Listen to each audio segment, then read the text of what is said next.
আপনি চলতে পারবেন। কিন্তু এই রাস্তাতে মনে করুন যে রাস্তা দিয়ে আপনি রোজ হাঁটাচলা করেন, সেই রাস্তাতে যদি এক হাঁটু জলও হয়ে যায় আপনি কিন্তু পারবে তো? কেন করতে পারবেন? আপনি জানেন সেই রাস্তাটা আপনি জানেন, তাই সেই জন্যই কিন্তু আপনি এক হাঁটু হলেও বা এক কোমর হলেও কিন্তু জল আপনি কিন্তু অনায়াসে চলে যেতে পারেন, কারণ রাস্তার সম্বন্ধে আপনি পরিচিত। রোজ আপনি যাতায়াত করেন বলেই যতই বিপদ আসুক, যতই গাড্ডা আসুক, যতই বিপদ আসুক, যতই হোঁচট খান, যতই রাস্তা খারাপ হোক না কেন, আপনি অনায়াসে কিন্তু সেই রাস্তার উপর দিয়ে কিন্তু হেঁটে যেতে পারবেন, অনায়াসেই কিন্তু হেঁটে যেতে পারবেন, কারণ রাস্তাতে আপনি রোজ হাঁটেন বলে। ঠিক সেই রকমই আমরা পবিত্র শাস্ত্রেতে যদি রোজ চর্চা করতে থাকি অন্তরে, তবেই কিন্তু আমরা কিন্তু সত্য সম্বন্ধে কিন্তু মজবুত হয়ে উঠতে পারবো। কিন্তু রোজ যদি না আমাদের মধ্যে সত্যের চর্চা যদি না থাকে, আমরা কিন্তু ওখানে যেতে পারবো না, না ঈশ্বরের সান্নিধ্যে পৌঁছাতে পারবো, না তো আমরা ঈশ্বরের ইচ্ছাকে পূর্ণ করতে পারবো। তাই সেই জন্যই বলছে যে আজকে আমরা প্রতিটা মানুষের উচিত যে রোজ সত্যতে এগিয়ে যাওয়া, রোজ সত্য পথে চর্চা করা, রোজ সত্যের মধ্যে থাকা। করি তো আমরা?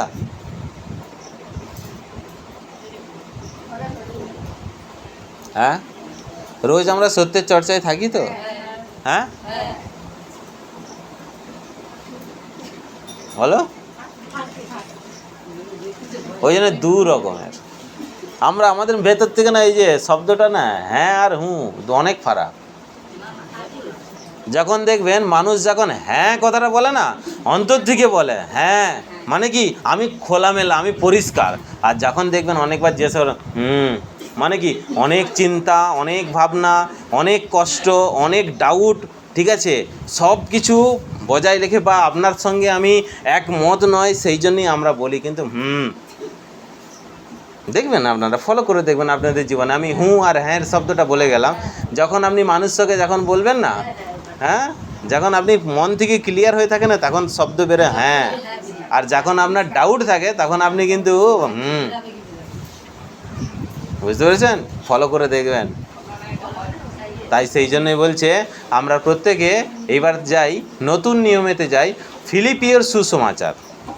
কার সুসমাচার? ফিলিপিওর সুসমাচার অধ্যায় 4। ফিলিপিওর সুসমাচার অধ্যায় 4 আমরা বাক্যেতে আমরা কি পাই দেখি। 4:4 থেকে বলছি, অধ্যায় 4 বাক্য 4, ঠিক আছে?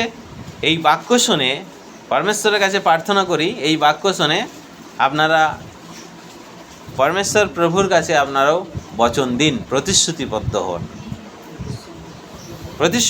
হন, ঠিক আছে? Hallelujah, hallelujah, hallelujah. তাহলে ওপরে কিন্তু একটা শব্দ লেখা রয়েছে উপদেশ। উপদেশ মানে উপদেশ কথাটা কিন্তু খুবই সুন্দর। মানে একটা মানুষ হয়তো ভুল করছে, তাকে উপদেশ দেয়, মানে তাকে সঠিক রাস্তা দেখানো, এরই নাম হচ্ছে উপদেশ। কিন্তু উপদেশ তোমাকে দেওয়া হলো, সিদ্ধান্ত তোমাকে নিতে হবে। এই জন্য একটু আগে বললাম বাক্য আমরা শুনবো, কিন্তু ঈশ্বরের সামনে প্রতিশ্রুতি আপনাকে করতে হবে। আমি ঈশ্বরের সামনে প্রতিশ্রুতি করলাম, আপনিও তাল মিলে প্রতিশ্রুতিটা করে নিলেন, কিন্তু সেই উপদেশের ভেতরে আপনি প্রবেশ করলেন না, জানলেন না, বুঝলেন না। আপনি জানুন, বুঝুন, আপনার যদি ডাউট থাকে সেটাকে আগে ক্লিয়ার করুন, করে তারপরে আপনি ঈশ্বরের সামনে প্রতিশ্রুতি বচন দিন যে আমি এটা করব, যতদিন আমাকে তুমি এই দেহেতে জীবন দিয়ে রাখবে আমি এটা করব, বা যতদিন আমি এই দেহেতে বেঁচে থাকবো আমি এই রকম পাপ, এই রকমের এটা আমরা করব না। এটা আপনাকে সিদ্ধান্ত নিতে হবে। উপদেশ শব্দটা খুবই সুন্দর। মানে একজন ভুল করছে বা একজন সঠিক করছে, তাকেও আরও সঠিক করার জন্য, ভালো কিছু কর্ম করছে তাকে আরও ভালো কিছু কর্মের জন্য তাকে উপদেশ দেওয়া হয়। একজন ভুল করছে তাকে সেই ভুল পথ থেকে ফেরানোর জন্য সেখানেও উপদেশ দেওয়া হয়।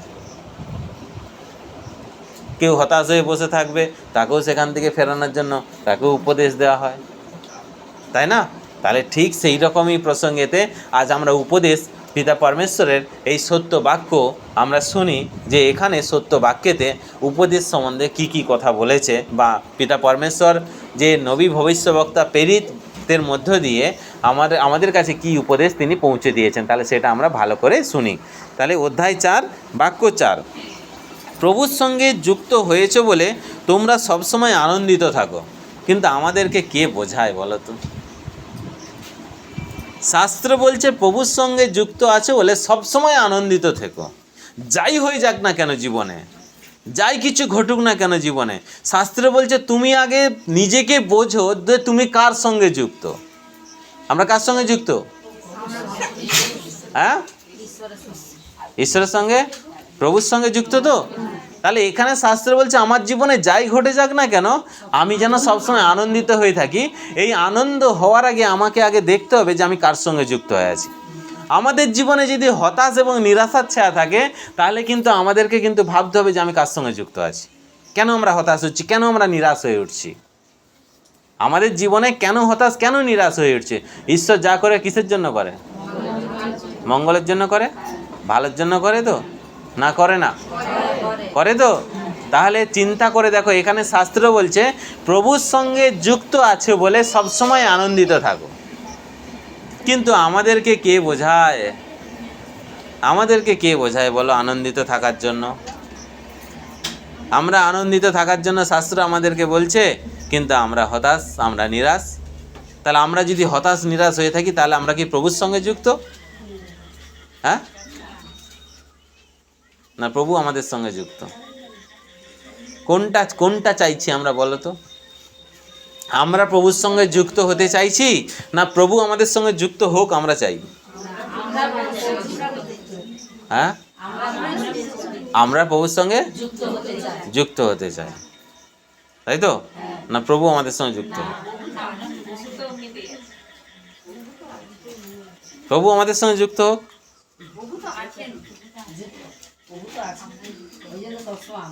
ওই জন্যই আনন্দ না? তাহলে প্রভুতে আমরা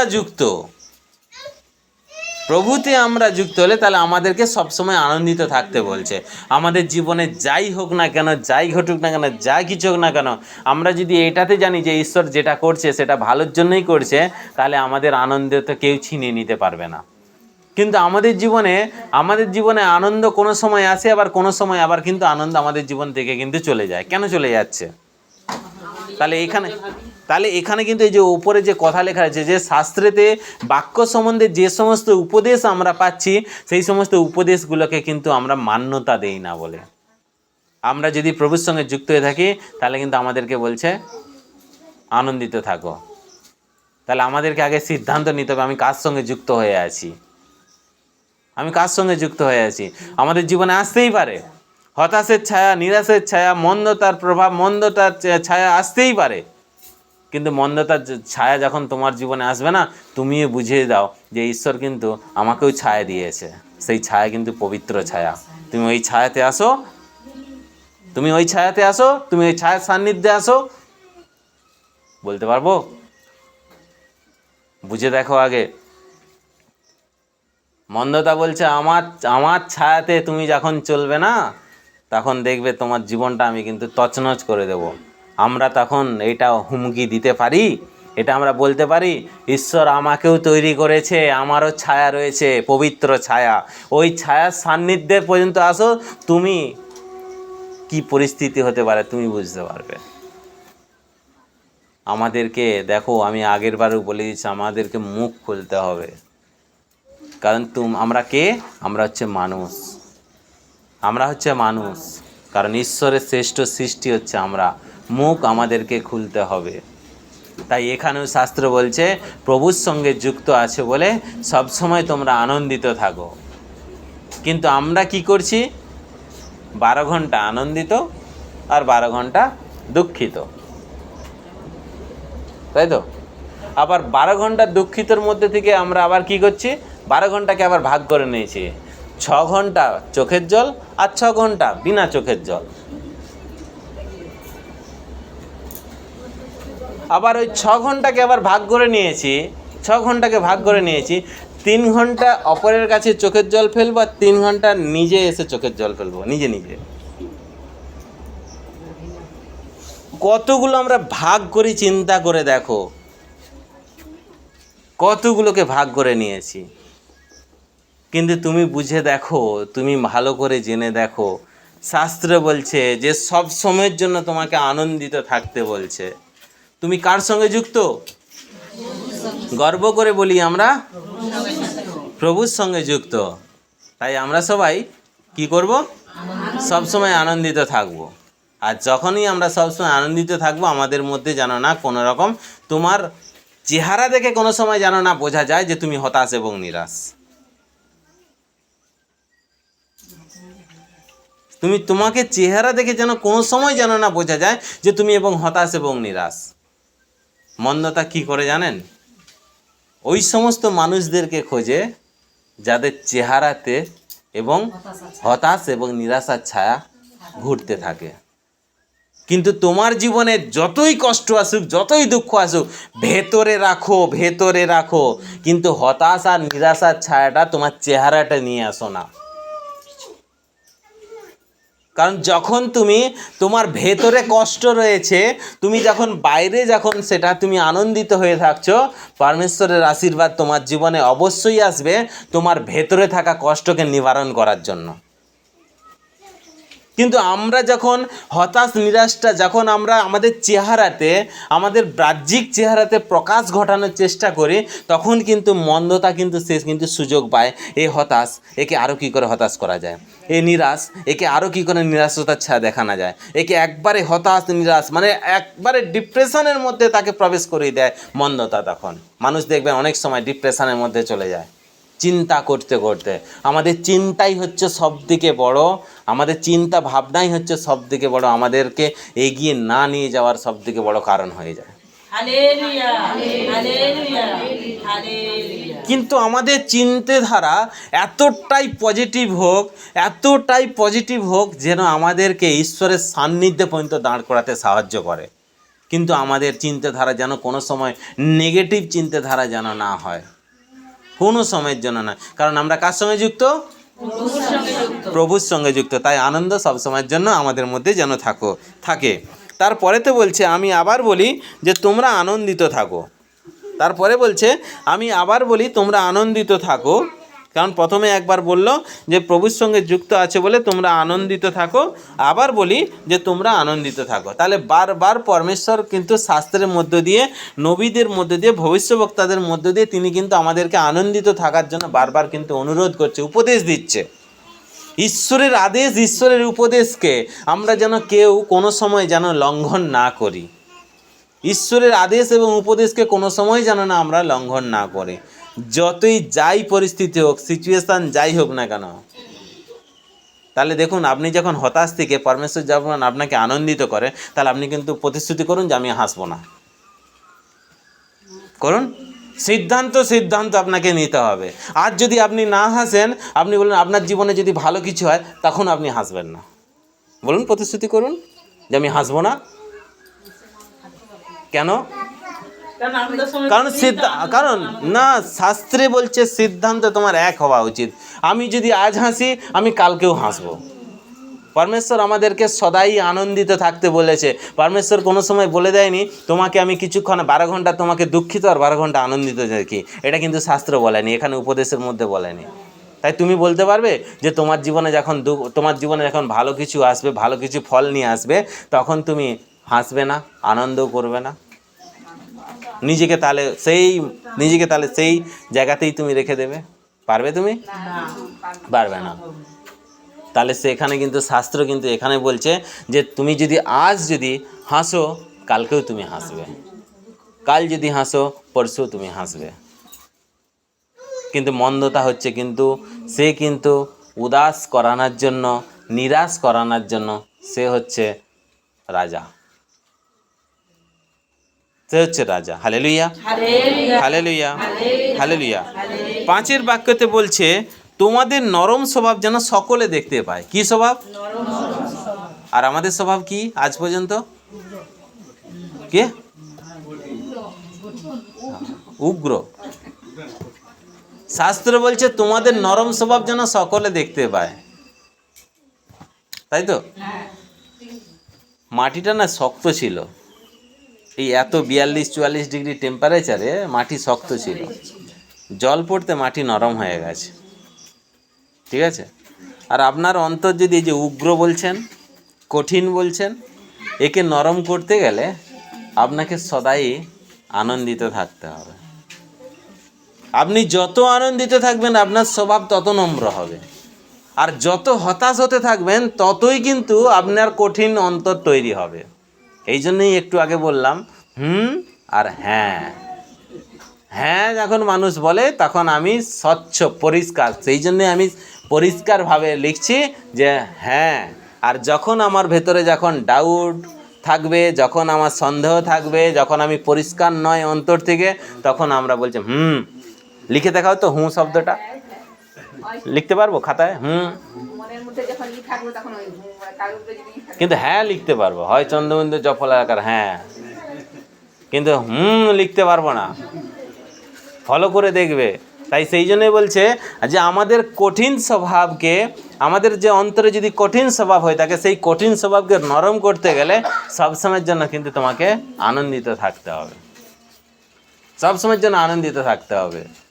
সেই জন্যই তো দাউদ যখন দৌড়ে যাচ্ছিল, ওই একজন রাস্তায় দাঁড়িয়ে জিজ্ঞাসা করছিল, দাউদ যখন মণ্ডলী দিকে যে বস্তা কাঁধে নিয়ে যাচ্ছে, মানে বস্তা কাঁধে বলতে বুঝলেন, যা কিছু তথ্য পেয়েছিল সব ভরেছে, ভরে নিয়ে যাচ্ছে, আনন্দের সঙ্গে হেসে হেসে যাচ্ছিল।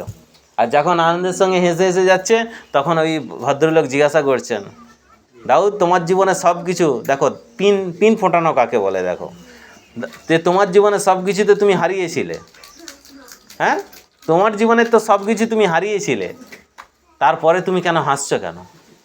এই দেখ পিন ফোটাচ্ছে, দেখুন কেমন করে। আর দাউদে সেই পিনটাকে কিন্তু উপড়ে দিয়েছে, যে আমার জীবনে যেটা অভাব ছিল সেটা আমি পেয়ে গেছি, সেই জন্যই আমি হাসছি আজকে, সেই জন্যই এত আনন্দিত আমি। এবার আমাকে তাহলে চিন্তা করে বলুন, আমাকে এবার ভালো করে বুঝিয়ে বলুন। Hallelujah, hallelujah, hallelujah. এইবার আমাকে বুঝিয়ে বলুন, চিন্তা করে বলুন আপনারা, তাহলে আমাদের জীবনে কোন জিনিসটা পেলে আমরা সবথেকে বেশি আনন্দিত হয়ে থাকব? কোন জিনিসটা পেলে? সিদ্ধান্ত আপনাদের কাছে, আপনারা ডিসিশন করবেন, আপনারা সিদ্ধান্ত করবেন, আপনারা ডিসিশন করবেন যে আমরা আমাদের জীবনে কোন জিনিসটা পেলে আমরা সব থেকে বেশি খুশি হব, কিন্তু তার ঊর্ধ্বে আর কোনো কিছু জিনিস চেয়েও না। চাওয়া পাওয়া একটাই যেন হয়। প্রভু যীশু যখন ধরতির বুকে এসেছিলেন না, তখন বলেছিল কি? তখন একটা কথাই বলেছিল প্রভু যীশু খ্রিস্ট, আমার ঈশ্বরের ইচ্ছা পূরণ করাটাই হচ্ছে আমার লক্ষ্য, তাই তো? তাহলে চিন্তা করে দেখো। আর আমরা এখান থেকে পাচ্ছি যে তোমাদের স্বভাব যেন সকলে, তোমাদের নরম স্বভাব যেন সকলে দেখতে পায়, সকলে দেখতে পায়। আজকের পর থেকে আমরা সিদ্ধান্ত করব, আজকের পর থেকে আমরা সবাইকে দেখাবো, এই দেখো আমার নরম স্বভাব, বলতে পারবো? হ্যাঁ না, আমরা ওইটাই তো হচ্ছে সব থেকে বড়। কবে মানুষ দেখবে আর তবে তখনকে আমরা দেরি হয়ে যাবে। আমাদেরকে দেখাতে হবে, আমাদেরকে দেখাতে হবে, দেখো আমার নরম স্বভাব। এনাকেও দেখাতে হবে আমাকে, দেখো আমার নরম স্বভাব। সেটা কিসের মধ্যে দিয়ে জানো? ভালো সম্পর্কের মধ্য দিয়ে। কিন্তু ভালো সম্পর্ক আমরা যদি বলি যে আমাদের সঙ্গে কার কার ভালো সম্পর্ক আছে, আমরা গাঁট গুনে বলে দেব, আর কার কার সঙ্গে খারাপ সম্পর্ক আছে সেটাও গাঁট গুনে বলে দেব। আমার মনে হয় মানুষের জীবনে ভালো সম্পর্ক খুব কম লোকের সঙ্গেই থাকে, আর খারাপ সম্পর্কটা খুব বেশি লোকের সঙ্গেই থাকে।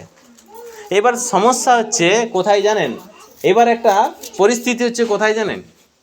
এই যে যাকে আমরা যার সঙ্গে খারাপ ব্যবহার করছি, খারাপ স্বভাব বা খারাপ নজরে যাকে দেখছি, তাহলে সেই দিকে আপনি বুঝে দেখুন। আপনি বলছেন যে ওই মানুষটা খারাপ, আপনি বুঝলেন কি করে যে ওই মানুষটা খারাপ?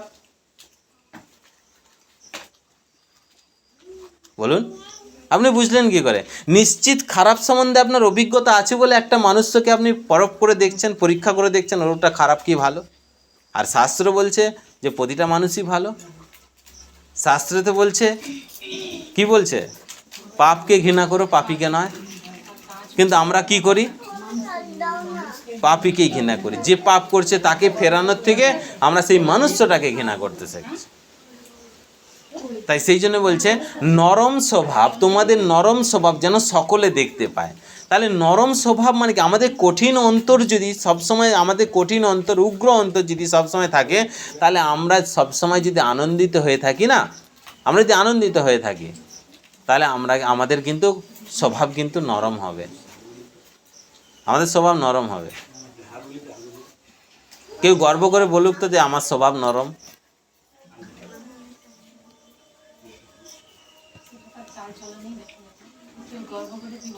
অবশ্যই বলতে পারবে, কেন বলতে পারবে না? আমি বলতে পারবো, শাশুড়ি আজকে বলেছে জামাইকে, বলছে আজকে ছোট জামাইকে, হালেলুয়া। প্রভুর পথে আছি বলে আজকে আমার স্বভাবটা এরকম দেখতে পাচ্ছ, না হলে আজকে দেখতে পেতে কি করতে। যেটা সত্যি কথা সেটা বলছি। হালেলুয়া, বসে বসে বলছে খালি হালেলুয়া, হালেলুয়া। তাহলে এবার যে প্রভুর পথে আছি বলে আজকে স্বভাবটা এরকম দেখতে হলো, না হলে দেখতে পেতে। তাহলে যে নরম স্বভাব, যেটা বলছে যে নরম স্বভাব, আমাদের যে নরম স্বভাব, আমরা যদি সবসময় আনন্দিত হয়ে থাকি, আপনাকে কেউ, আমি আজকে আপনাদের কাছে এত উঁচু আওয়াজে বলছি যে আপনারা যদি সবসময় আনন্দিত হয়ে থাকে, কোনো সময়ের জন্য মন্দতা কোনো সময়ের জন্য আপনাদেরকে গ্রাস করতে আসতেও পারবে না। আর আপনাদের আনন্দিত সব সময় থাকলে আপনাদের অন্তর নরম হবেই হবে। আর যে অন্তর নরম হয় সেই অন্তরেই কিন্তু পদ্মফুল ফোটে, সেই অন্তরেই কিন্তু পদ্মফুল ফুটবে।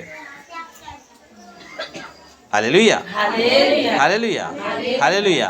তাই সেই জন্যই বলছে যে দেখো, একটা ফুল যখন ফোটে, ঠিক আছে, মানে যে শাস্ত্রেতে আমাদের প্রবাদ বাক্য আছে না, পাঁকেতেই পদ্ম ফোটে। হ্যাঁ, তাহলে ঠিক সেই রকমই আপনি চিন্তা করে দেখুন, ঠিক সেই রকমই আপনারা ভেবে দেখুন, আজকে আমাদের অন্তর যদি আগাছা কুগাছায় যদি ভরে থাকে, যদি নরম, আমরা যদি সেই জায়গায় যদি নরম এবং কোমল করে তুলি সবসময় আনন্দিত হওয়ার মধ্য দিয়ে, তাহলে সেখানে কিন্তু ফুল ফুটবে। তাই সেই জন্য তোমাদের অন্তরে তোমাদের যে নরম স্বভাব সেটা যেন সকলে দেখতে পায়, সকলে যেন দেখতে পায়। আমাদের মধ্যে যেন না কোনো সময়ের জন্য অহংকার, কোনো সময়ের জন্য গাম্ভীর্য, কোনো সময়ের জন্য যেন না থাকে। সবার সঙ্গে মেশো খোলা মনেতে, খোলা ভাবে, ঠিক আছে, সবার সঙ্গে তুমি মেশো। শাস্ত্রই তোমাকে বলছে যে সবার সঙ্গে তুমি খোলা মনেতে সব কিছু তুমি শেয়ার করো, খোলা মনেতে সব কিছু তুমি মানুষের সঙ্গে মিশতে থাকো। দেখবে তুমি যেই দিন মন তোমার যখন নরম হয়ে যাবে না, আমি আপনাকে বলছি 50% আপনার ওজন কমে যাবে। আগে না, আমি ওই রোগা হওয়ার প্রসঙ্গে বলছি না,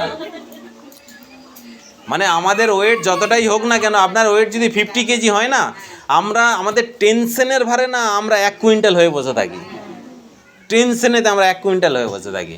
সেই জন্যই বলছি যে 50% আপনার লস হয়ে যাবে, আপনার অরিজিনাল ওয়েটটা আপনি তখন নিয়ে থাকতে পারবেন।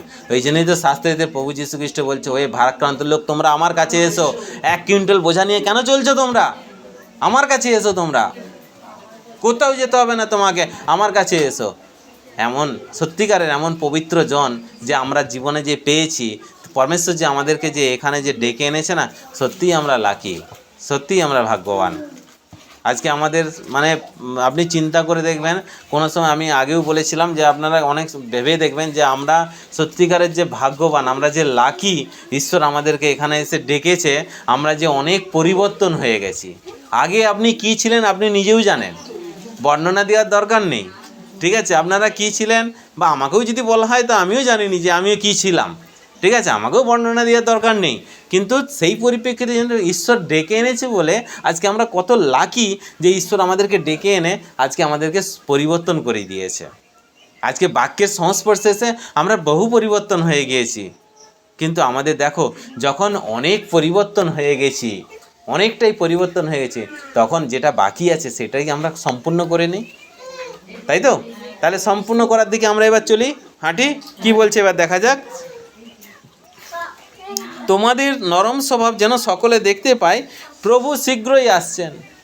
দেখো, বাকি যদি না পুরো করতে পারো, প্রভু যখন শীঘ্রই আসবে তোমাকে নেবে কি করে? তোমার নরম স্বভাব আদেশ দিচ্ছে, তোমার স্বভাব নরম করো, প্রভু শীঘ্র আসছেন। যদি কঠিন অন্তর থাকে, যদি হট টেম্পার হয়ে থাকো, তাহলে কিন্তু প্রভু যে শীঘ্র আসছে সেটা তোমার লাইফে আসবে না। প্রভু আসবে, কাদের কাছে আসবে? নরম স্বভাব যাদের, তাদের কাছে আসবে। এবার আমাদের কাছে প্রশ্ন থেকে যাচ্ছে, আমি তো প্রভুর প্রার্থনাতে যাই, তাহলে আমি কেন বুঝতে পারি না, আমি কেন জানতে পারি না? এই যে দর্শনের বিষয়, অনেক মানুষের মনের ভেতরে প্রশ্ন থাকে যে ওনারা দেখতে পাচ্ছে, আমি কেন পাচ্ছি না, আমি কেন জানতে পারছি না? পরমেশ্বরের আওয়াজ, প্রভুর আওয়াজ কেন আমরা জানতে পারি না, কেন আমরা বুঝতে পারছি না? তাহলে এখানে দেখো, তাহলে যাদের কাছে যারা আওয়াজ পাচ্ছে, যারা দর্শন করছে, তাদের ক্ষেত্রে তুমি চিন্তা করে দেখো, সেখানে কি তাহলে প্রভুর সংস্পর্শে কি তারা নেই? অবশ্যই আছে তারা। কিন্তু আজকে তোমার কাছে কেন নেই? এই কারণে নেই, শুধুমাত্র একটাই জিনিস, তোমার স্বভাবকে নরম করতে হবে। তোমার স্বভাবকে নরম করতে, প্রভু শীঘ্রই আসছেন। মানে আসছেন মানে কি, তোমার লাইফে শীঘ্রই আসছেন। তাই আসার আগেই যেন তুমি স্বভাব যেন নরম হয়। মানে তুমি যখন একটা বাড়িতে প্রবেশ করছো, তাহলে সেখানে যখন সব কিছু তোমার গোছানো আছে, মানে কি তুমি জানো যে তোমার বাড়িতে অতিথি আসছে, সেই জন্য তুমি সব কিছু গুছিয়ে রেখেছো। কিন্তু অতিথি আসার পর যদি গোছাতে থাকো, তখন কিন্তু কি হবে? শোভা দেবে? হ্যাঁ, মনে আগেই ডাউট লেগে যাবে, মনে আগেই ডাউট লেগে থাকে। দেখো, আমাদেরকে কিছুটা হলেও কিন্তু লুকোতে হয় যে তুমি অতিথি আসার আগে, তোমার মাসি পিসি জেঠু জেঠিমা যাই হোক না কেন, আসার আগে যদি তুমি ঘর গচ্ছিত করে রাখো, তখন কিন্তু এসে বলবে, যাক বাবা, ঘরগুলো কিন্তু গচ্ছিত হয়ে আছে। কিন্তু তার সামনে যদি তুমি ঘর গোছাতে থাকো, তার মানে সে কিন্তু বুঝেই যাবে, তোমার ক্যারেক্টার, তোমার চরিত্র সম্বন্ধে বুঝেই যাবে তুমি কিভাবে জীবনযাপন করো। তাই প্রভুকে আসার পর কি আমরা ঘর গোছাবো? তখন কিন্তু প্রভু কিন্তু রিটার্ন হয়ে যাবে, যেখানে গচ্ছিত আছে সেখানে কিন্তু চলে যাবে। তাই সেই জন্যই বলছে, প্রভু শীঘ্রই আসছেন, কোনো বিষয় নিয়ে উতলা হয় না। কি করতে বলেছে? আর আমরা কি করি? শাস্ত্র যেখানে আমাদেরকে পারমিশন দিচ্ছে, শাস্ত্র যেখানে আমাদেরকে, শাস্ত্রেতে কিন্তু আজকে বাক্য কিন্তু উপদেশ, প্রথম কথাই কিন্তু বলেছি উপদেশ। তোমাকে পারমিশন দিচ্ছে না, তুমি যদি প্রভুকে ভালোবাসো, তোমাকে কিন্তু পরমেশ্বর পারমিশন দিচ্ছে না উতলা হওয়ার জন্য। শাস্ত্র এখানে বলছে কোনো বিষয় নিয়ে উতলা হয় না, এটা আমার উপদেশ থাকলো তোমার কাছে, আদেশ থাকলো এটা তোমার কাছে। তুমি আজকের পর থেকে কোনো বিষয় নিয়ে তুমি উতলা হবে না, কোনো বিষয় নিয়ে উতলা হবে না। মানে কি, আমি যদি আপনাকে বলি যান আপনি বাড়ি চলে যান, আপনাকে চিন্তা করতে হবে না, তার মানে কি আপনার যা লোডটা ছিল আমি নিলাম, আপনি নিশ্চিন্তে যেতে পারেন। শাস্ত্র সেখানে কিন্তু বলছে কোনো বিষয় নিয়ে উতলা হয় না, তার মানে কি তোমাকে ফ্রি করে দিল, যা কিছু তোমার পরিস্থিতি উতলা হওয়ার সম্পূর্ণ কিন্তু আমি নিলাম। তাই এখানে শাস্ত্র বলছে কোনো বিষয় নিয়ে উতলা হয় না।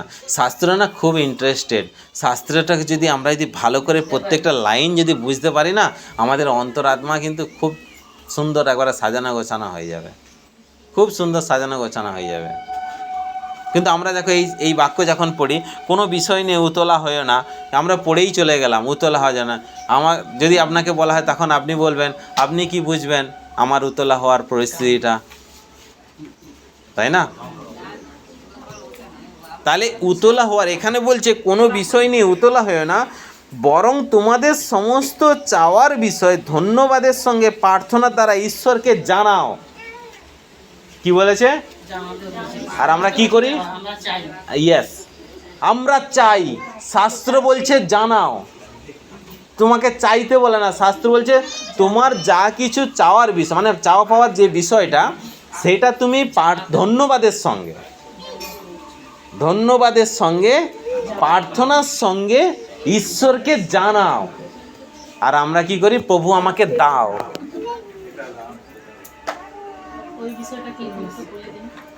কোন বিষয়টা একটু? হ্যাঁ, জানানোর কথা এখানে বলছে যে তোমাদের সমস্ত চাওয়ার বিষয় ধন্যবাদের সঙ্গে প্রার্থনার সহিত ঈশ্বরকে জানাও। ঈশ্বরকে জানাতে বলছে। এবার আমরা কি করি? আমরা কিভাবে প্রার্থনা করি? Hallelujah hallelujah hallelujah. ধন্যবাদ প্রভু ঈশ্বর, ধন্যবাদ প্রভু ঈশ্বর, ধন্যবাদ প্রভু ঈশ্বর, ধন্যবাদ স্বর্গপিতা, ধন্যবাদ স্বর্গপিতা, ধন্যবাদ স্বর্গপিতা। প্রভু তুমি তো জানো আমি এই পরিস্থিতির মধ্যে আছি, এটা আমার প্রয়োজন রয়েছে। প্রভু তুমি আমাকে এখান থেকে এটা দাও, নাহলে আমি এখান থেকে মুক্ত হতে পারছি না। আমি এরকমই তো করি না, আমরা এরকমভাবেই আমরা করি, ঠিক আছে? কিন্তু না, কিন্তু আমাদের প্রার্থনাটা হওয়া উচিত কেমন জানো? আমাদের প্রার্থনাটা হওয়া উচিত এরকমই যে হে সদাপ্রভু আমার, হে আমার প্রভু যিশু, ধন্যবাদ জানাই তোমায় যে আমাকে যে তুমি তোমার মণ্ডলীতে যে আমাকে ডেকে এনেছো, আমাকে যে তুমি মণ্ডলীতে যে জায়গা দিয়েছো। আমি সত্যি ভাগ্যবান প্রভু যে তুমি আমাকে, এই পাপীকে তুমি আমাকে জায়গা দিয়েছো, বা তুমি মণ্ডলীতে আমাকে ডেকে এনেছো। তাই প্রভু আজ আমি সত্যের সংস্পর্শে এসে নিজেকে অনেক পরিবর্তন করতে পেরেছি, অনেক নিজেকে সূচি করেছি। তাই প্রভু আজকে আমার এই পরিস্থিতির মধ্যে আছে, ধন্যবাদ জানাই প্রভু তোমায় যে আমার দৃঢ় বিশ্বাস, দৃঢ় ভরসা তুমি আমাকে এটা অবশ্যই আমার জীবনে পূর্ণ করবে। এটা জানাতে বলেছে, এই পরিস্থিতি রয়েছে আমার জীবনে প্রভু, তুমি এই পরিস্থিতি আমাকে জানাতে বলছে, এই পরিস্থিতি রয়েছে আমার জীবনে। প্রভু জানে, প্রভু অন্তর্যামী সব কিছু, আমি জানাচ্ছি প্রভু আমার জীবনে এই ধন্যবাদ জানাই প্রভু, এটা তো আমার দৃঢ় বিশ্বাস, দৃঢ় ভরসা রয়েছে তুমি এখান থেকে আমাকে মুক্ত করবে। আমি চাইলাম না, দেখো আমি জানালাম, এখানে জানাতে বলেছে, আমাকে চাইতে বলেনি, আমাকে জানাতে বলেছে, শুধু জানাতে বলেছে, তাহলে আমি শুধু জানালাম। এবার আপনি বলবেন, আপনার মনের ভেতরে প্রশ্ন আসবে যে পরমেশ্বর প্রভু তো অন্তর্যামী, তিনি তো সবই জানেন, আমাদের জানানোর আর দরকার কি আছে? জাগতেই পারে, তিনি তো সব কিছু দেখতে পাচ্ছেন, সব কিছু তিনি জানেন, তারপরেও আমাদের স্পেশালি কেন আমাদেরকে জানাতে হচ্ছে? শাস্ত্র আমাদেরকে জানাতে বলেছে, কেন জানাতে বলেছে? কারণ জানানোর মধ্য দিয়ে এটাই প্রমাণ হয় যে তুমি কতটা ঈশ্বরের বাধ্য, কতটা ভরসা করছো, কতটা ভরসা করছো। বুঝতে পারলেন? জানানোর প্রসঙ্গটা ধন্যবাদের সঙ্গে প্রার্থনা আমাদের এমনই হোক, ঈশ্বরকে জানানো প্রসঙ্গটা এমনই হোক, ঈশ্বর যাতে মুগ্ধ হয়ে ওঠে। আপনি মনে করুন বাজার থেকে, আপনাকে আমি দুটো উদাহরণ দিচ্ছি, একটা উদাহরণ দিচ্ছি। আপনি বাজার থেকে কোনো একটা খাবার নিয়ে এসেছেন, ঠিক আছে? কোনো একটা খাবার নিয়ে এলেন, সেই খাবারটা দেখলেন, সাপোজ মনে করো আপনি হয়তো একটা খাবারের দোকানে গেলেন, সেখান থেকে আপনি বেগুনি নিয়ে এলেন, জাস্ট আমি একটা উদাহরণ দিচ্ছি। সে বেগুনিটা এতটাই ন্যাতপেতে, ঠিক আছে, মানে সে জলে ডুবিয়ে তোলার মতো, আপনি কাউকে দিলেন, ঠিক আছে? তাহলে সেটা হাত দিয়েই কিন্তু বোঝা যাবে যে জিনিসটা কেমন। আর একটা নিয়ে এলেন যে একবারে সদ্য তেলেতে ফ্রাই করে সঙ্গে সঙ্গে আপনি নিয়ে এলেন, সেটা আপনি দিলেন। কোনটা আপনাকে যদি দেওয়া হয়, কোনটা আপনি চুজ করবেন, পছন্দ করবেন? কেন? যেটা হাট্টা কাট্টা হয়ে প্লেটের উপরে দাঁড়িয়ে আছে তাকেই আপনি পছন্দ করবেন, আর যে এরকম ঘুমিয়ে পড়ে আছে তাকে কিন্তু আপনি পছন্দ করবেন না, তাই তো? ঠিক সেই রকমই আমাদের প্রার্থনা এমনই হোক, আমাদের প্রার্থনা এমনই তরতাজা প্রার্থনা হোক যে ঈশ্বর যেন আমাদের প্রার্থনা যেন গ্রাহ্য করেন। কিন্তু আমরা যদি এইরকমভাবে করতে থাকি, প্রভু তুমি আমাকে এটা দাও, প্রভু এটা আমার প্রয়োজন আছে, তুমি আমাকে এটা দাও, আমি তো তোমারই প্রার্থনা করি, তোমারই এটা করি, তোমারই মণ্ডলীতে যাই, তোমারই আরাধনা করি, আমার জীবনে এটা রয়েছে, এটা আমাকে দাও। মানে এটা আমি পরিষ্কার একটু আগে বাক্যের মধ্যে দিয়ে বললাম, তিনজনের অধীনে আমরা জীবনযাপন করতে পারি, এক ঈশ্বরের অধীনে, দ্বিতীয় মন্দতার অধীনে, তৃতীয় হচ্ছে নিজের অধীনে। তাহলে তুমি যখন ডাইরেক্ট চাইছো তখন হচ্ছে আমি নিজের অধীনে, মানে আমার জীবনে কি প্রয়োজন সেটা আমি জানি, তুমি শুধু আমাকে দাও। তাহলে আমি ঈশ্বরের অধীনে নয়। ঈশ্বর বলছে আরে না, তুমি যেটা চাইছো সেটা চাইতে গেলে হয়তো একটা হিতে বিপরীত হতে পারে, কিন্তু আমার সিদ্ধান্ত হিসেবে তোমাকে আমি যেটা দেব সেটা তোমার জীবনে ভবিষ্যৎ তোমার উন্নয়ন করো, ভবিষ্যৎ গঠন করে দেবে। Hallelujah, hallelujah, hallelujah. তাই সেই জন্য বলছে, বরং তোমাদের সমস্ত চাওয়ার বিষয় ধন্যবাদের সঙ্গে প্রার্থনার দ্বারা ঈশ্বরকে জানাও। প্রার্থনার দ্বারা ঈশ্বরকে জানাও। এই যে প্রার্থনা শব্দটা মানে কি? প্রার্থনা করতে গেলে, একটা মানুষকে প্রার্থনা করতে গেলে তার, আমি আগেই বলেছি, দুটো জিনিসের প্রয়োজন হয়। এক শারীরিক পরিভাষা, আর দ্বিতীয় হচ্ছে তোমার ভয়েস, তোমার আওয়াজ। তোমার আওয়াজ। এক শারীরিক পরিভাষা, দ্বিতীয় হচ্ছে তোমার আওয়াজ। আমি কি ভঙ্গিমাতে আমি প্রার্থনা করতে বসছি আর কিভাবে আমি ভয়েস তুলছি ঈশ্বরের কাছে, তাহলে দুটো জিনিসই। মানে তুমি যদি মানে প্রার্থনা করতে বসেছো, তোমার প্রার্থনার বডি ল্যাঙ্গুয়েজ ঠিক নেই, তোমার আওয়াজ ঠিক নেই, তাহলে আপনার মাথার উপরে যে ছাদ আছে না, ওই ছাদে গিয়েই আটকে রয়ে যাবে, ওই ছাদে গিয়েই আটকে যাবে, ওই ছাদ ফাটিয়ে আর উপরে যাবে না আওয়াজ। তাই সেই জন্য আমাদের হচ্ছে বডি ল্যাঙ্গুয়েজ, প্রার্থনা করতে গেলে বডি ল্যাঙ্গুয়েজ মানে শারীরিক পরিভাষা আর ভয়েস কন্ট্রোল মানে আপনার আওয়াজ, দুটো জিনিস মাস্ট প্রয়োজন হয়। আমি কিভাবে ঈশ্বরকে আমি ডাকছি এবং কি পরিস্থিতিতে আমি আমার শারীরিক পরিভাষাটাকে তুলছি, শরীরটাকে আমি তুলছি ঈশ্বরের সামনে, সেটা আমাদের কিন্তু খুবই দরকার হয়। অনেক সময় দেখবেন অনেকে প্রার্থনা করতে করতে দেখবেন না পা মিলে বসে থাকে।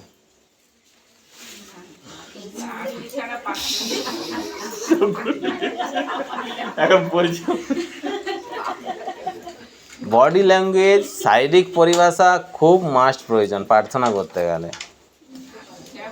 আর ভয়েস, এই জন্যই আপনাদেরকে বলি, পরমেশ্বর দেখেন, আমরা কি জানি আমরা এখানে ঈশ্বর উপস্থিত আছেন? হ্যাঁ, প্রভু উপস্থিত আছে জানি। তাহলে যেখানে জানি ঈশ্বর উপস্থিত, প্রভু উপস্থিত, তাহলে সেখানে আমরা যখন এই যে আওয়াজ তুলি, যে কোনো কিছু জিনিস যখন ভালো কিছু হচ্ছে, ভালো কিছু আমার অন্তরে লাগছে, আপনাদেরকে অনেক দিন আগে বলেছিলাম, বাক্য যেই বলুক না কেন, আপনার অন্তরে যখনই লাগছে যে না এই বাক্যটা খুব সুন্দর, এই বাক্যটা আমার অন্তরে লেগেছে, ঠিক আছে, আমি সঙ্গে সঙ্গে বলছি আমিন। পাশে থেকে বসে থেকে কি বললো আমার দেখা দরকার নেই, কিন্তু আমি বলছি আমিন, আমার লেগেছে। কিন্তু আমি কি মনে করি, আমি বলবো, এই যদি কিছু মনে করে, এই যদি আমাকে হেই আসতে বলো না, ঠিক আছে, আমরা এই ভয়েতে আমরা আওয়াজ তুলি না। পাশের বসে থাকা মানুষটা কি ভাববে, কি চিন্তা করবে, হ্যাঁ, তার কেন করতে পারি না, কেন আমরা তুলতে পারছি না? আমার আত্মিক লাইফটা আমাকে গড়তে হবে, আমার আত্মিক লাইফ আমাকে গড়তে হবে। আমি যদি আত্মিকে যদি গড়ে উঠি, তখন একটু আগে এই যে বাক্যের মধ্যে দিয়ে শুনলে না, যে মানুষকে তুমি যদি ফিরিয়ে নিয়ে আসো, তাহলে তোমার নাম জীবন পুস্তকের মধ্যে উঠবে। তাহলে তুমি যদি ফিরিয়ে নিয়ে আসো, মানে কি, আমি যদি আমার কাছে যদি খাবার থাকে তবে আমি অপরকে দিতে পারবো। আমি এখানে খাবার সঞ্চয় করছি, ঠিক আছে, আমাকে আমিন বলে আমি আমিন বলছি, ধন্যবাদ দিচ্ছি মণ্ডলী বাক্য চলাকালীন, ঠিক আছে, লোকে যদি আমাকে পাগল বলে বলুক, আমার তাতে কোনো যায় আসে না, কোনো যায় আসে না। যদি দেখুন দুটো জিনিস, আপনি যদি পাগল হয়ে ওঠেন, শাস্ত্রে বলেছে পাগল যদি হতে হয় ঈশ্বরের জন্য হন, কিন্তু আমরা পাগল হই কিসের জন্য? নিজেদের চাহিদা পূরণ করার জন্য আমরা ডিপ্রেশনে যাই, আর সেখান থেকে আমরা পাগল হয়ে যাই। যখন আপনি ছেঁড়া জামা কাপড় পরে ডাস্টবিনে খাওয়ার খুঁজবেন, তখন কিন্তু জাগতিক পরিভাষায় আপনাকে পাগল বলবে। আর যখন আপনি আত্মিক উন্নয়নের জন্য যখন নিজেকে ব্যস্ত করে তুলবেন, তখন মানুষ আপনাকে সেবক বলবে। কোনটা চাই? হ্যাঁ, সত্যিই চাই? হ্যাঁ, সত্যিই তো। যারা যাদের মুখ বন্ধে তারা ভাবছে, ভাবো, অসুবিধা নেই। পরমেশ্বর বলছে অন্তর দিয়েছি, মন দিয়েছি, চোখ দিয়েছি, সব কিছুই তোমাকে দিয়েছি, তোমরা ভাবতে থাকো। ভাবতে ভাবতে যখন তোমরা সচেতন হয়ে উঠবে, তখন মতির সুসমাচারে 25 অধ্যায় তোমার জীবনে চলে আসবে। মতির সুসমাচার 25 অধ্যায় চলে আসবে, তখন কি করবে? আর সেই জন্যই শাস্ত্র বলছে, না তো কোনো বিষয় নিয়ে উতলা হও, সবসময় তুমি আনন্দিত থাকো, ঈশ্বরের কাছে ধন্যবাদের সঙ্গে তোমার যেটা চাওয়ার সেটা তুমি জানাও। তোমাকে চাইতে বলেনি, জানাতে বলেছে। আমি জানি আমার এটা প্রয়োজন রয়েছে, ঈশ্বরকে আমি জানাতে বলেছি, ঈশ্বরকে জানাতে বলেছি। তাই ঈশ্বর বলছে আমি কিন্তু ভেবেচিন্তে তোমার কাছে পাঠাবো। তুমি আজকে চেয়েছো বলে আজকেই আমরা চাই, আজই যেন ঈশ্বর দিয়ে দেয়। কতজন আছি আমাদের লাইফে এরকম হোক যে আজকে যেটা ঈশ্বরের কাছে চাই, ঈশ্বর আমাদের জীবনে আজকেই যেন দিয়ে দেয়। ঘাড় যতই নাড়ো, চোখ যখন ঘড়িতে আবদ্ধ হয়ে যাবে, আজই হোক, এক্ষুনি হোক। হ্যাঁ, ধৈর্য ধরতে বলেছে। Hallelujah, hallelujah, hallelujah. তারপরেতে বলেছে, সাথেতে বলেছে, তার ফলে ঈশ্বরের দেওয়া যে শান্তির কথা মানুষ চিন্তা করেও বুঝতে পারে না, খ্রিস্ট যিশুর মধ্য দিয়ে সেই শান্তি তোমাদের অন্তর ও মনকে রক্ষা করবে। কি বলছে? রক্ষা করবে। তুমি যে শান্তির কথা চিন্তা করছো, ঠিক আছে, যে শান্তির কথা চিন্তা করছো, সেই শান্তি পেলে নিশ্চিত খুশি হয়ে উঠবে। বলো, হ্যাঁ? বাহ, কত সুন্দর। তাহলে ঠিক আছে, তোমাদের জীবনে যেটাই শান্তি, তার মানে কি, তাহলে আমি ডিসিশন নিয়ে নিলে আমি আমার অধীনে আছি। আমি যে শান্তি, শাস্ত্র বলছে যে ঈশ্বরের দেওয়া যে শান্তির কথা মানুষ চিন্তা করেও বুঝতে পারবে না, সেটা যীশু খ্রিস্টের মধ্য দিয়ে সেই শান্তি তোমাদের অন্তর ও মনকে রক্ষা করবে। দুটো জিনিসকে রক্ষা করবে। কাকে? অন্তর আর মনকে। আর তুমি যে শান্তি পাওয়ার চেষ্টা করছো, সে কাকে রক্ষা করবে? তুমি নিজের থেকে যে শান্তি পাওয়ার চেষ্টা করছো, সেটা কাকে রক্ষা করবে বলো?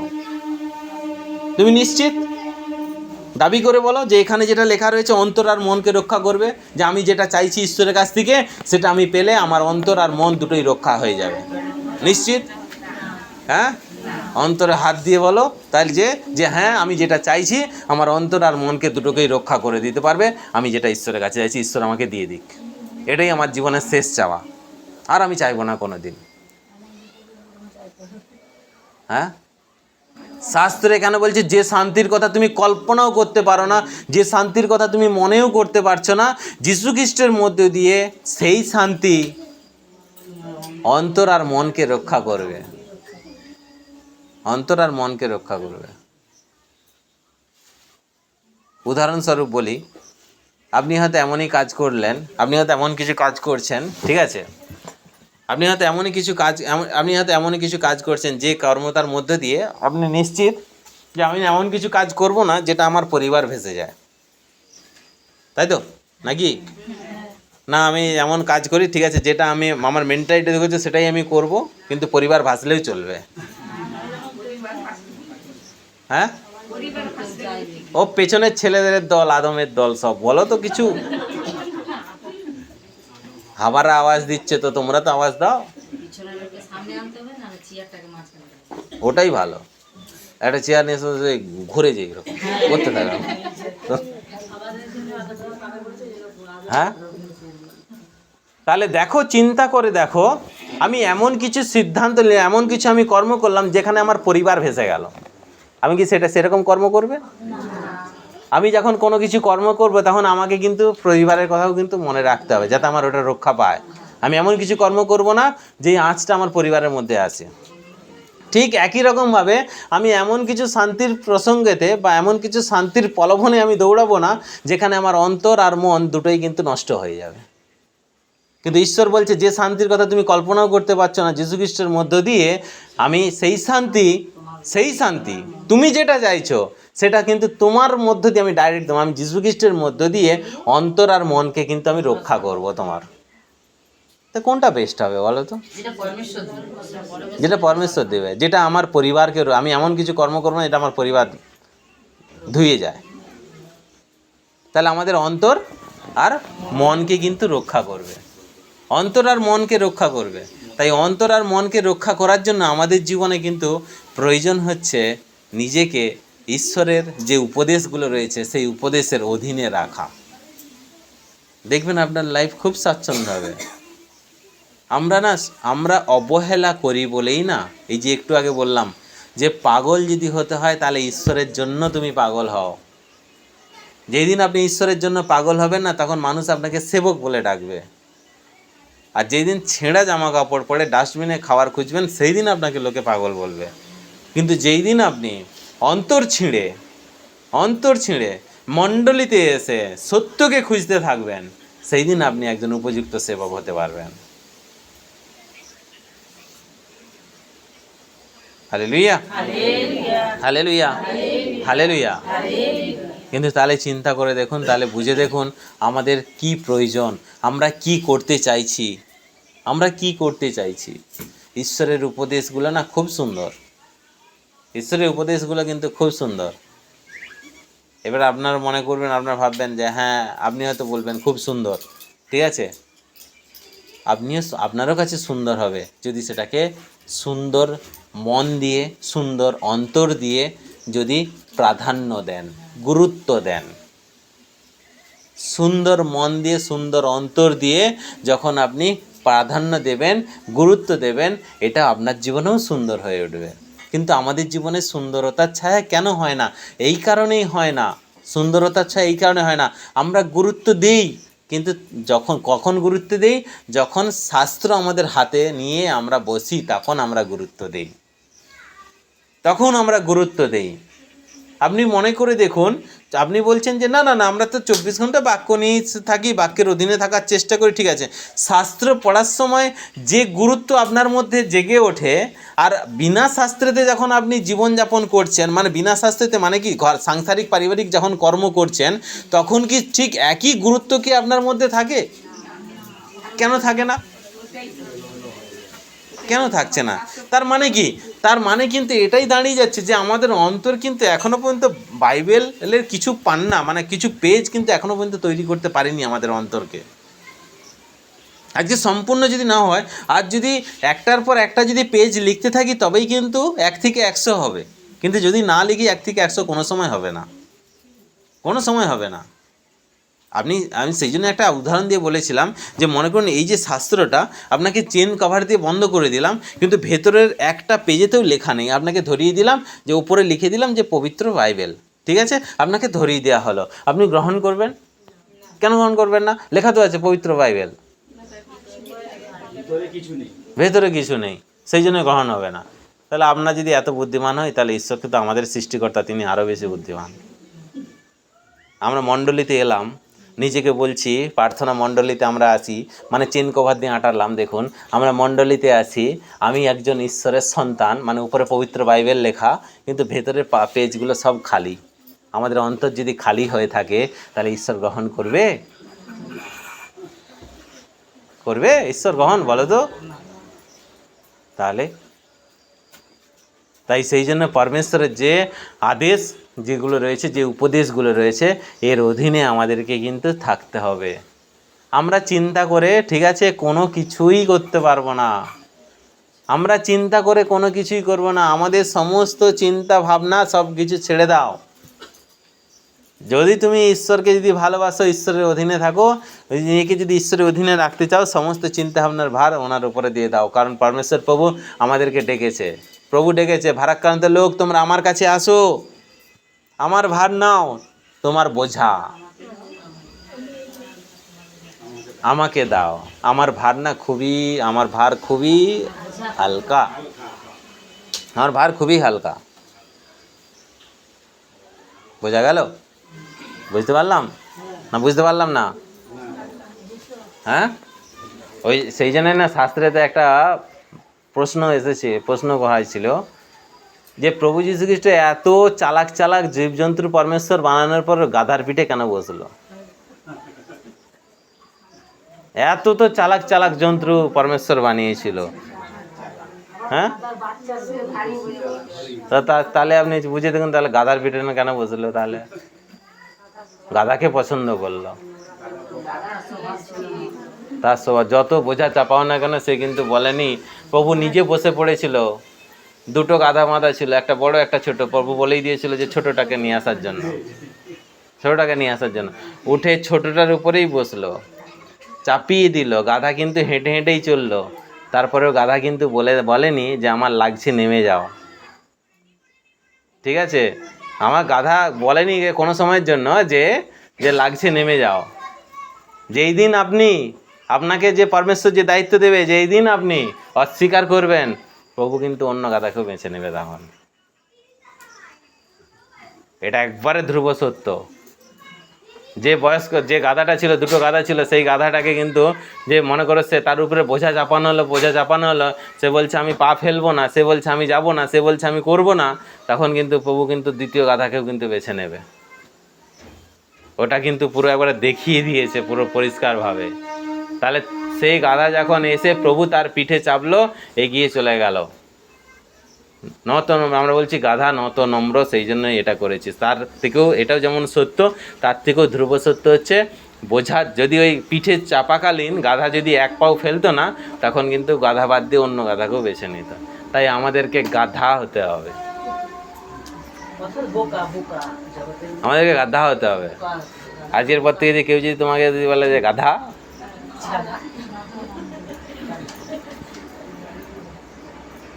বুঝতে পেরেছেন?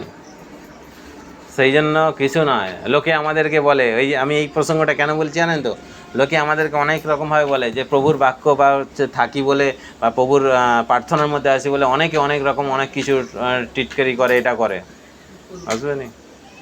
আর যদি তুমি ওটা না সইতে পারো, ওটা ওই বোঝাটা যদি না নিতে পারো, তাহলে কিন্তু তুমি কিন্তু ভেঙে যাবে, তুমি আর গাধা হলে না। তাহলে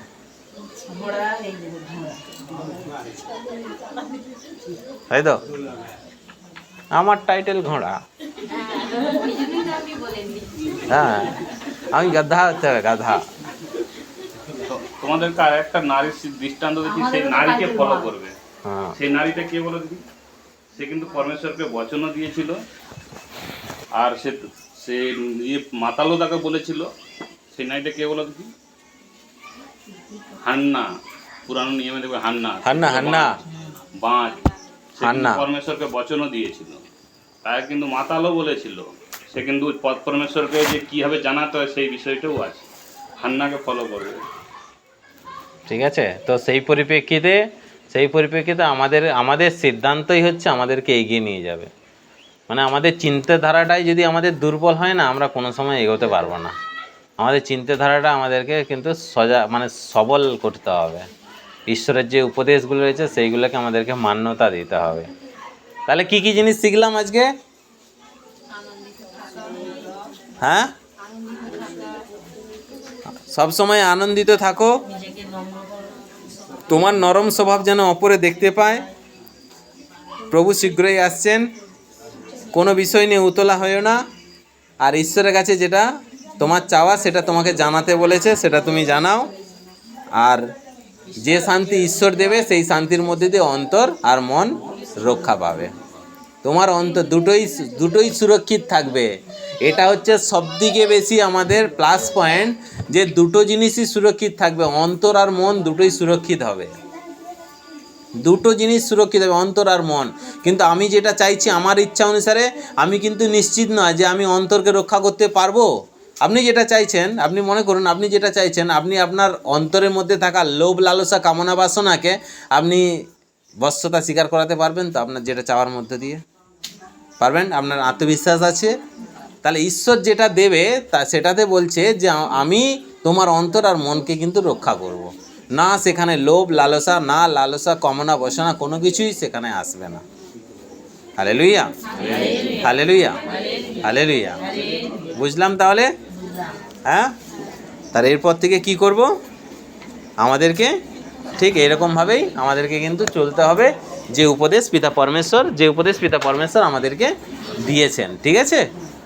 হালেলুয়া, হালেলুয়া, হালেলুয়া। ধন্যবাদ প্রভু যীশু মসিহ, ধন্যবাদ প্রভু যীশু মসিহ, ধন্যবাদ প্রভু যীশু মসিহ। ধন্যবাদ স্বর্গীয় পিতা, ধন্যবাদ স্বর্গীয় পিতা, ধন্যবাদ স্বর্গীয় পিতা। Amen, amen, amen.